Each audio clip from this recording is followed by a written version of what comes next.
Quando os assaltantes do PCC mandaram a van escolar encostar naquela rua estreita da zona leste de São Paulo, tudo parecia sob controle. Horário cedo, bairro silencioso, crianças ainda sonolentas no banco de trás. O motorista não reagiu, não discutiu. Apenas desligou o motor e ficou em silêncio. Para os criminosos aquilo era medo. Para ele, era cálculo. O que eles não sabiam, e só perceberiam tarde demais, é que aquela van não estava sendo conduzida por um civil comum. E aquele silêncio não era submissão. Era o começo do erro. A van escolar seguia a mesma rota havia quase 2 anos. Saía todos os dias às 6h10 da manhã, cruzava 4 bairros da Zona Leste, recolhia crianças de idades diferentes e seguia em direção a 2 escolas particulares da região. Nada chamava a atenção. Veículo antigo, pintura branca já amarelada pelo tempo, adesivos infantis nas janelas laterais. O tipo de transporte que se mistura ao cenário urbano sem ser notado. O motorista se chamava Júlio. Pelo menos era esse o nome que constava no cadastro da empresa. 51 anos, poucas palavras, postura discreta. Sempre chegava cedo ao ponto inicial, conferia os nomes numa prancheta, cumprimentava os pais com um aceno curto de cabeça e seguia a viagem.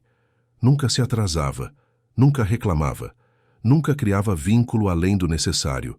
Os pais confiavam nele porque ele era previsível, e previsibilidade transmite segurança.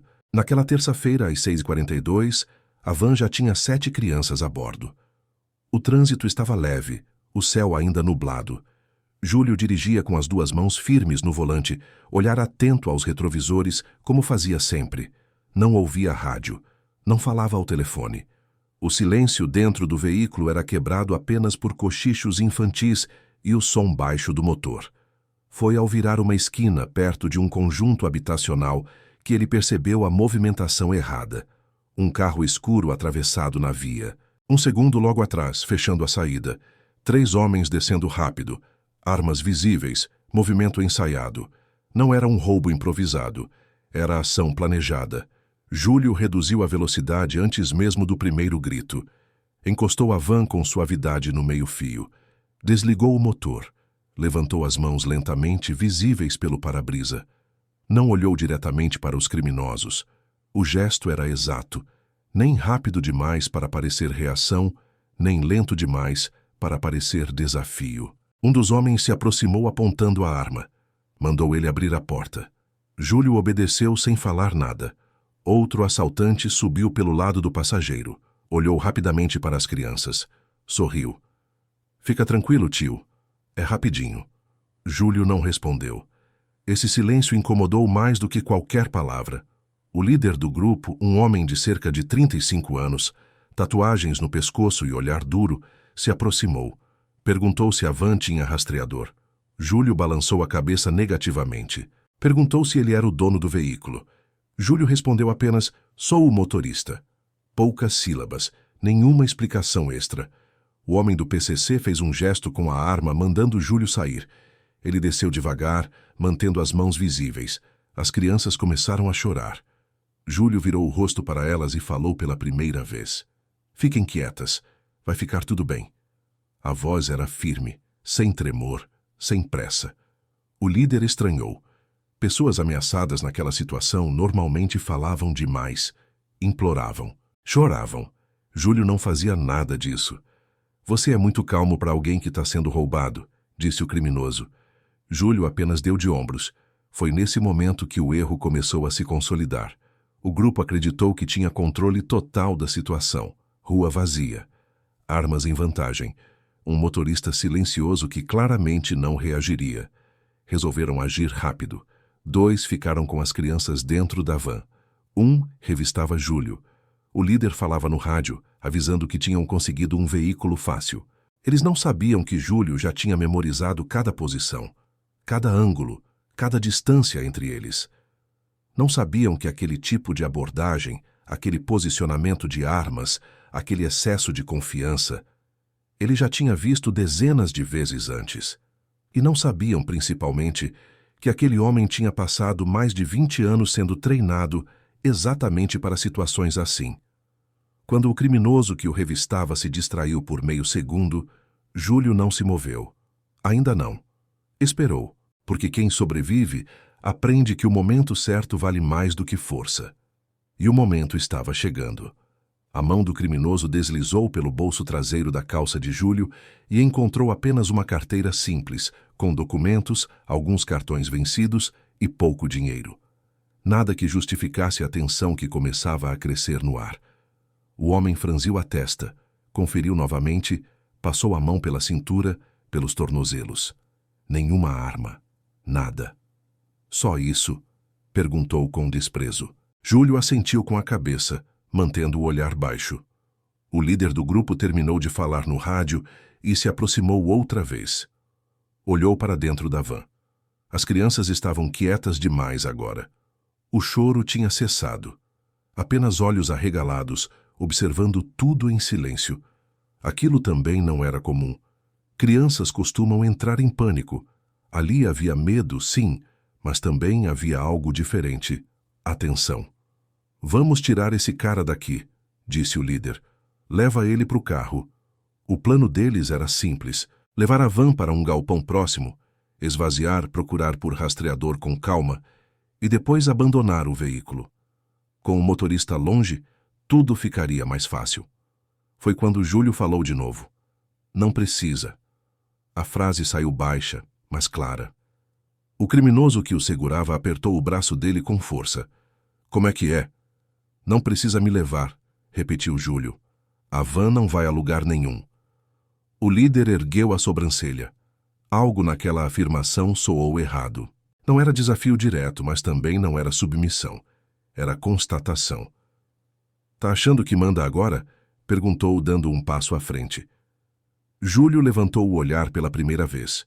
Os olhos não tinham pânico, tinham foco. Avaliavam. Eu só tô dizendo que vocês erraram o lugar, disse. O silêncio durou 2 segundos.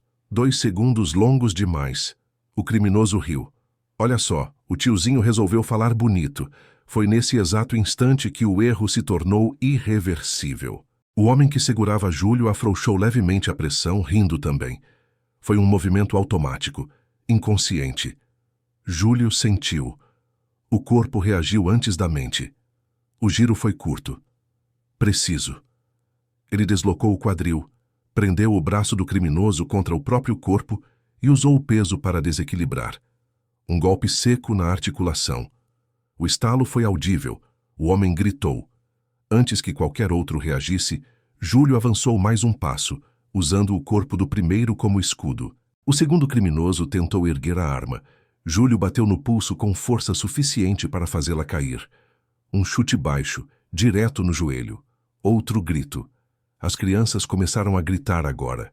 O líder sacou a pistola e deu 2 passos para trás, tentando criar distância. Atira! Berrou. Mas ninguém conseguiu. O espaço era estreito.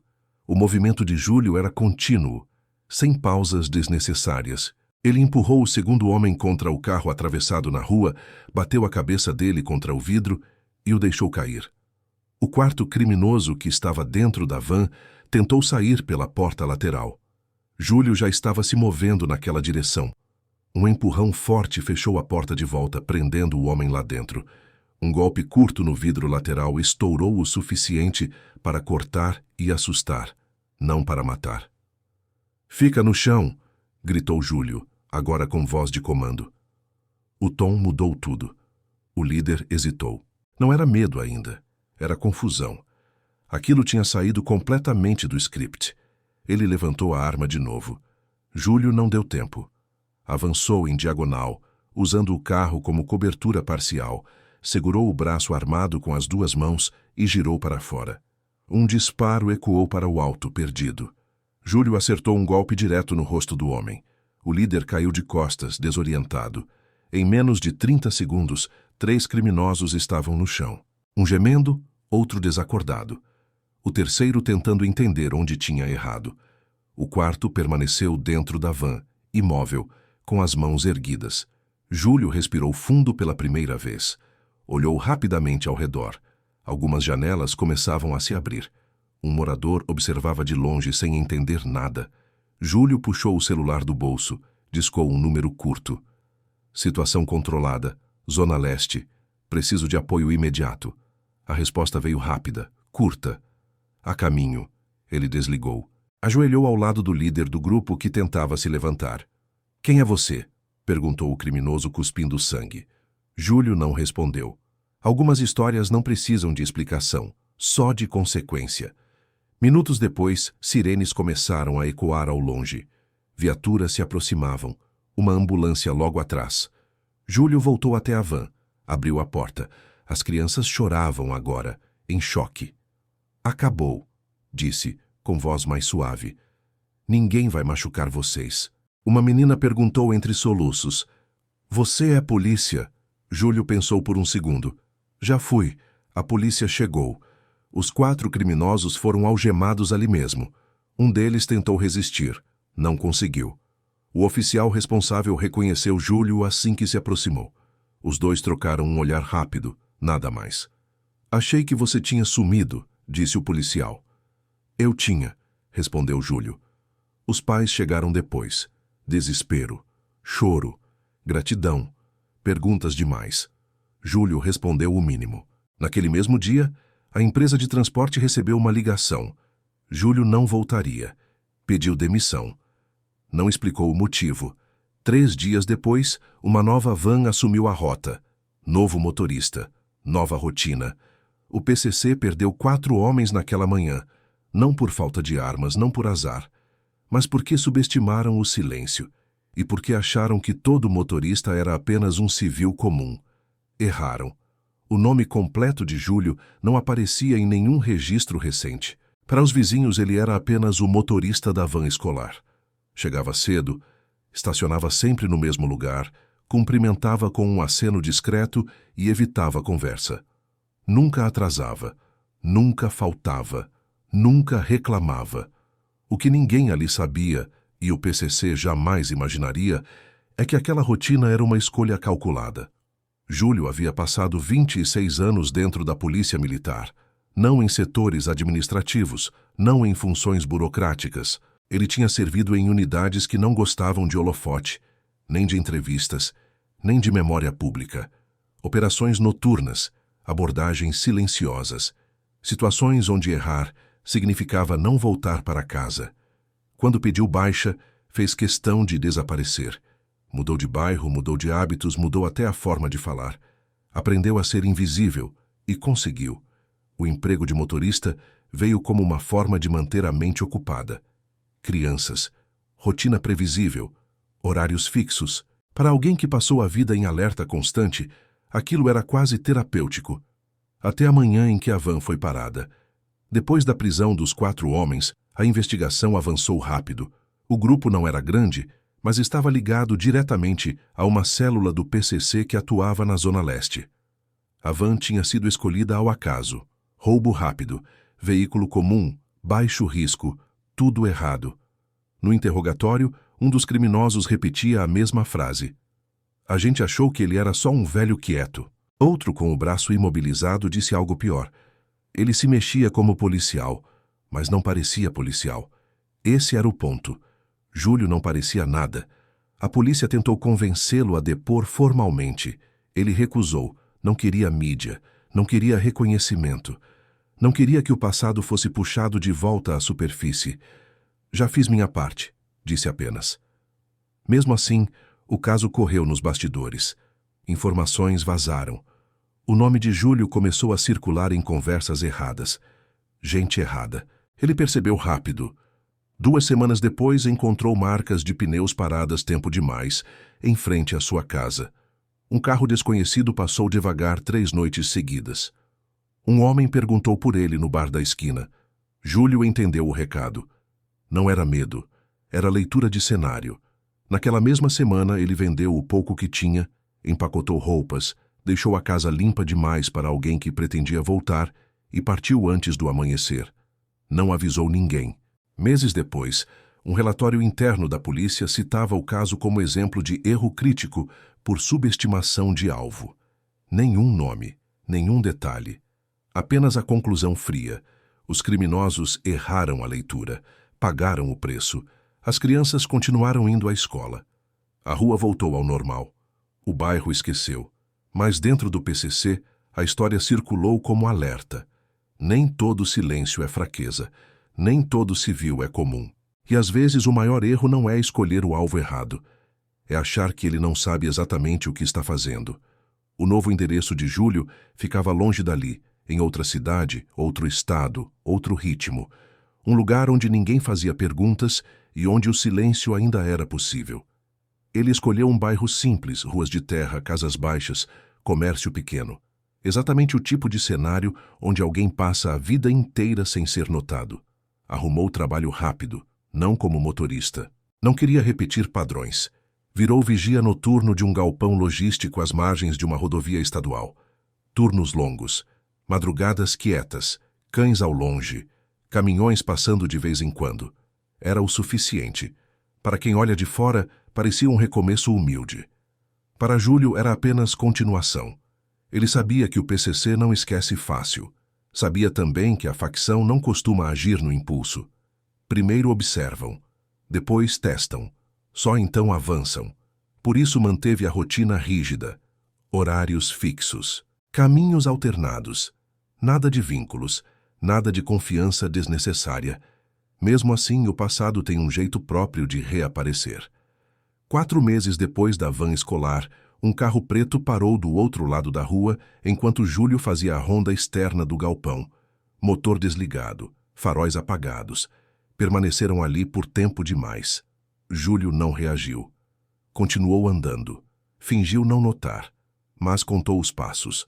Observou o reflexo nos vidros. Memorizou a silhueta de quem estava dentro. No dia seguinte, o carro não apareceu. No outro, sim, sempre no mesmo horário, sempre distante, sempre observando. Júlio confirmou o que já sabia. Alguém estava procurando por ele, não para conversar. Na quinta noite, decidiu mudar a dinâmica.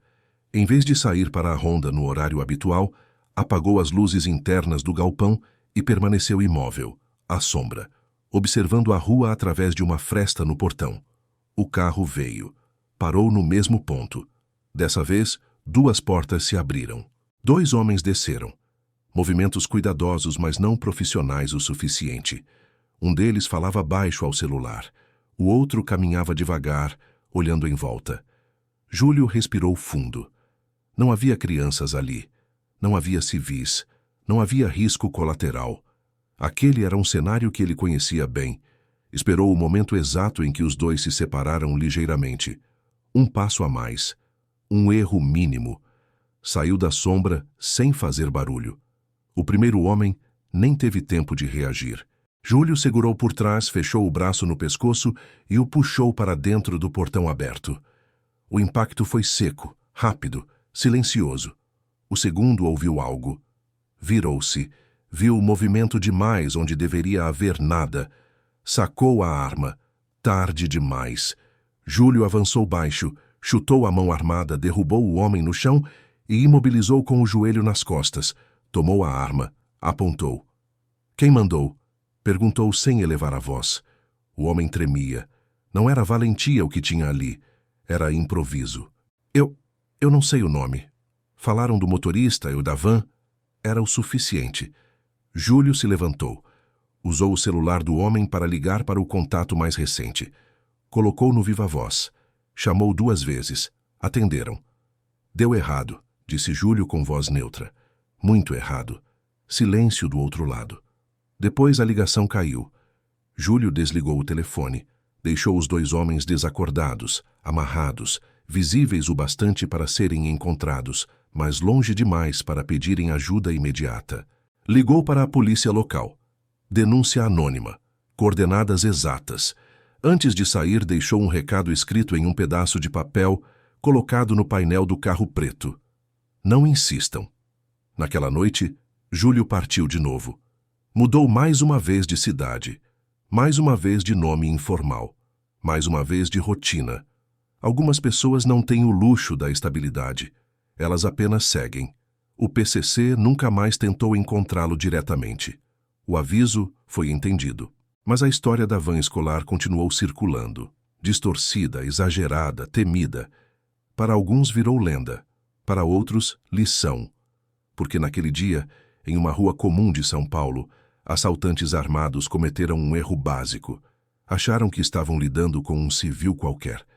E descobriram tarde demais que experiência não faz barulho.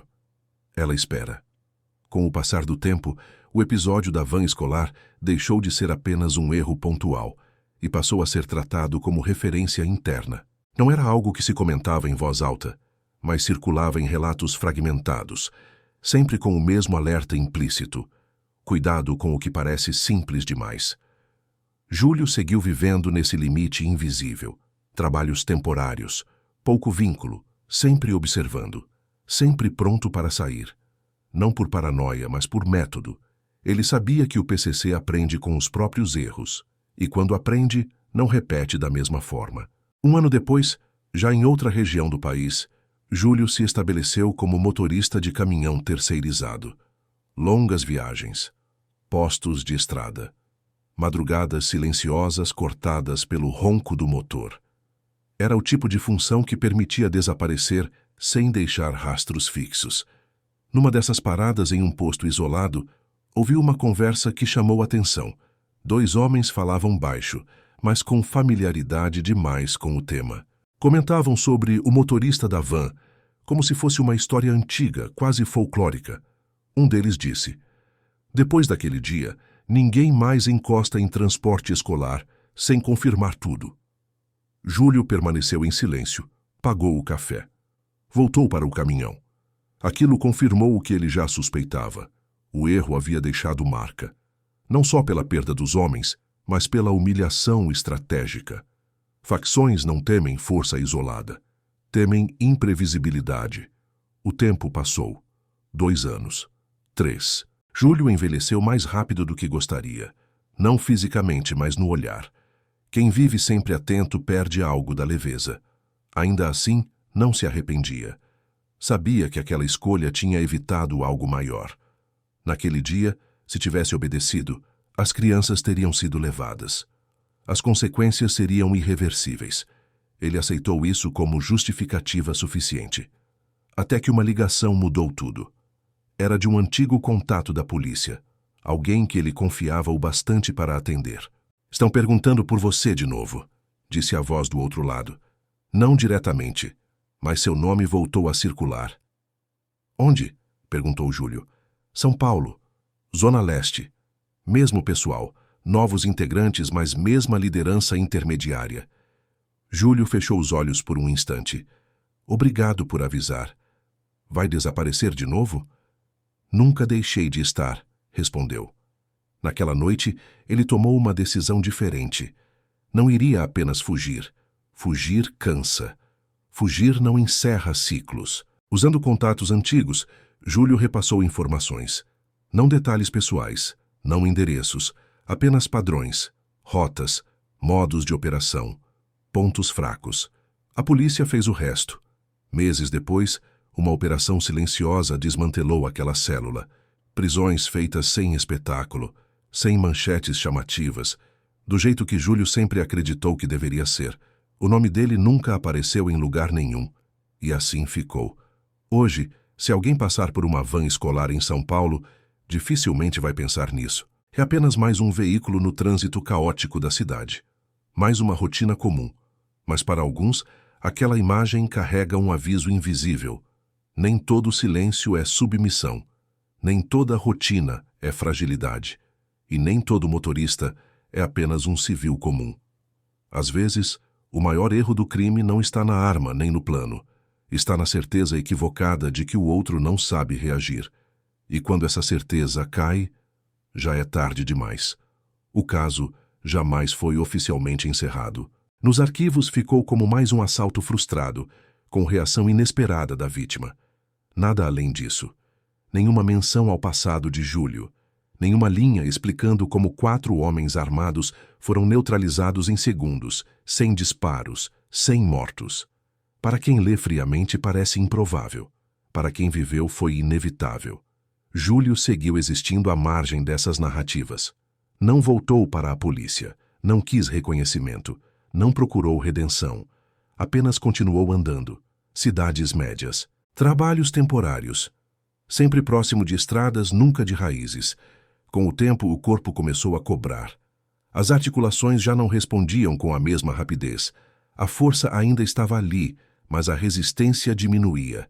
Ele sabia que não poderia repetir aquele tipo de reação indefinidamente. E isso também fazia parte do cálculo.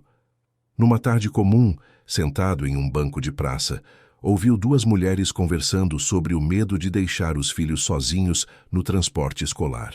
Falavam de assaltos, de vídeos que circulavam na internet, de histórias exageradas. Júlio ouviu em silêncio. Uma delas disse: "Hoje em dia não dá para confiar em ninguém." Júlio pensou diferente. Confiar demais é que é perigoso. Ele sabia que o episódio da van tinha servido como divisor de águas. Não porque mudou o crime organizado, mas porque expôs algo que sempre esteve ali. A fragilidade dos julgamentos rápidos, a ilusão de controle, a crença de que quem parece fraco é fraco. O PCC continuou existindo. Assaltos continuaram acontecendo. O mundo não mudou por causa de um homem, mas em alguns círculos o aprendizado ficou. Alguns crimes deixaram de acontecer não por medo da polícia, mas por dúvida. Dúvida sobre quem está do outro lado. E dúvida para o crime é corrosiva. Júlio nunca contou a história completa para ninguém, nem mesmo para os poucos amigos que fez ao longo dos anos. Não era segredo. Era apenas algo que não precisava ser dito. Em uma das últimas mudanças, acabou se estabelecendo em uma cidade pequena, dessas onde todos se conhecem pelo apelido, mas ninguém pergunta demais. Arrumou trabalho como zelador de uma escola municipal. Ironia silenciosa. Chegava antes do amanhecer, saía depois do último portão fechado. Às vezes, observava as vans chegando. Motoristas comuns, alguns nervosos, outros distraídos, crianças rindo, brigando, vivendo. Ele observava e seguia em frente. Ninguém ali sabia quem ele tinha sido. Nem precisava. Porque o que define alguém não é o passado que carrega, mas as escolhas que faz quando ninguém está olhando. E naquela manhã em São Paulo, quando assaltantes do PCC cercaram uma van escolar, acreditando que tudo seria fácil, Júlio fez a única escolha possível para alguém como ele. Não por heroísmo, não por raiva, mas por preparo. Eles escolheram o alvo errado, e essa foi a última decisão que tomaram, sem pensar duas vezes. O silêncio voltou a fazer parte da rotina, exatamente como Júlio sempre preferiu. E enquanto o mundo seguia sem notar, o erro cometido naquela rua continuou ecoando apenas onde realmente importava. Na mente de quem aprendeu, tarde demais, que subestimar o alvo pode ser a última escolha de um criminoso.